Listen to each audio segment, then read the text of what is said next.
বেশ ভালো লাগছে, নবম স্থান অধিকার করতে পেরেছি। এটা আমার খুব গর্ব অনুভব হচ্ছে। এতটা ভাবতে পারিনি, কিন্তু খুব ভালো লাগছে। এর পিছনে সবথেকে অবদান কার রয়েছে? অবশ্যই মা-বাবার অবদান, কাকু, আমাকে যে সমস্ত শিক্ষকরা পড়াতেন তারা, পাশাপাশি বন্ধুরা মিলে আমাকে যে কম্পিটিশনটা দিয়েছে, সেই বন্ধুদেরও এখানে অবদান অনেকটাই আছে। কত রেজাল্ট পেলে আজকে? আমি 689 পেয়েছি আহ, 700-র মধ্যে।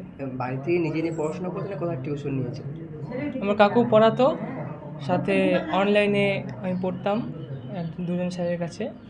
আর বাকি নিজে পড়তাম, যতটুকু পড়তাম, বেশি পড়তাম না, যতটাই পড়তাম মন দিয়ে পড়তাম। রাজ্যে তুমি নবম স্থান অধিকার করেছো, এই খবরটা প্রথম কোথায় পেলে? প্রথমে তো টিভিতে অ্যানাউন্স করছিল, তখন আমি বসেছিলাম। ভাবছিলাম যে হয়তো আসবে, একটু আশা ছিল, যেহেতু পরীক্ষা ভালো দিয়েছিলাম, মনের মধ্যে একটা বিশ্বাস ছিল।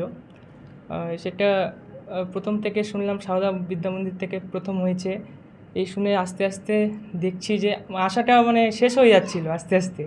লাস্টে যখন বলল যে বিবেক সিংহ নবম স্থান অধিকার করেছে, তখন মনটা ভরে গেল আমার।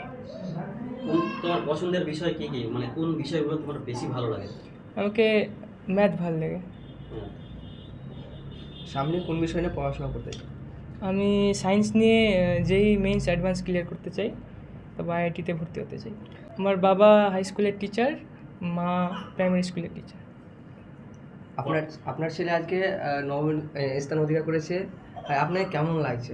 না, সব থেকে বলবো, হ্যাঁ, যে ফিলিংস তো খুবই ভালো হচ্ছে। হ্যাঁ, মানে এত আনন্দে যে আমি চোখ থেকে আর কি আমার জল চলে আসছিল যখন আমি শুনি এই খবরটা। আপনার ছেলে কতক্ষণ পড়াশোনা করতো? পড়াশোনা ছেলে আমার খুব বেশি করতো না, আমি যা দেখতাম ম্যাক্সিমাম দিনে 2 থেকে 3 ঘন্টা। তো আমি এর মাঝে আবার বোকাও দিতাম যে এত কম সময় পড়লে র্যাঙ্কে আসা যাবে না।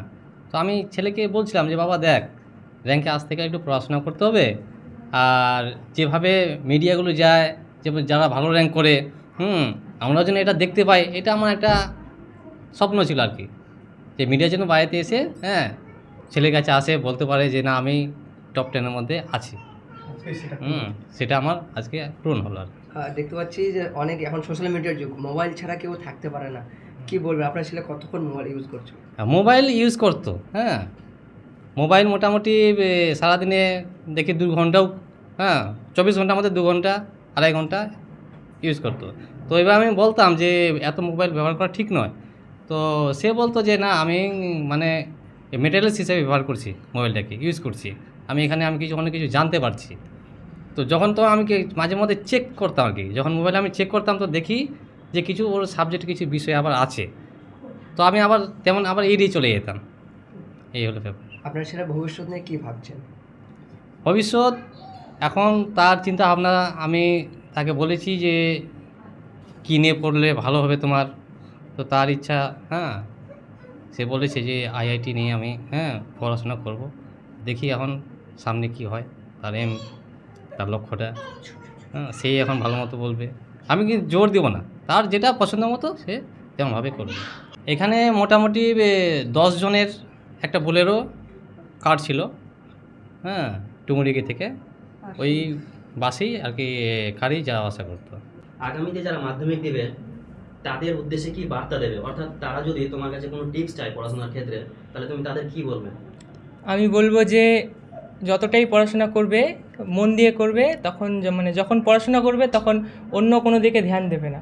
মানে এমন কোনো বিষয় নেই যে 7-8 ঘন্টাই পড়তে হবে, কম পড়েও ভালো রেজাল্ট করা যায়। আমি নিজেই কম পড়তাম, বেশি পড়তাম না, 2 থেকে 3 ঘন্টা।